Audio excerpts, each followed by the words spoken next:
শিৱসাগৰ জিলাৰ মথুৰাপুৰ আৰক্ষী থানাৰ অন্তৰ্গত এই গৰিয়া পথাৰতে বুধবাৰে পুৱা 10:45 ভাৰতীয় সেনা বাহিনীয়ে প্ৰশিক্ষণত ব্যৱহাৰ কৰা এখন MiG-21 বিমান দুৰ্ঘটনাত পতিত হয়।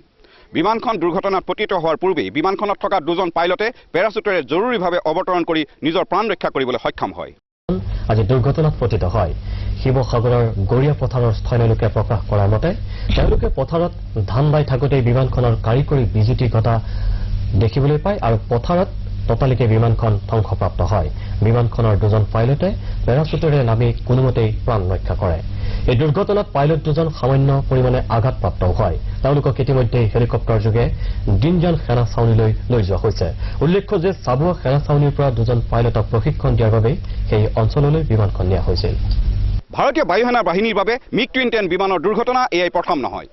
MiG-21 বিমানখন ভাৰতীয় বায়ুসেনা বাহিনীৰ বাবে ইতিমধ্যে জমদূত হিচাপে পৰিগণিত হৈছে। তেনেক্ষেত্ৰত ভাৰতীয় প্ৰতিৰক্ষা বিভাগে MiG-21 বিমানখন কিয় পৰিত্যাগ কৰা নাই আৰু কিয় সুদক্ষ পাইলটসমূহক MiG-21ৰ জৰিয়তে মৃত্যুমুখলৈ ঠেলি দিছে, ই বৃহৎ প্ৰশ্ন।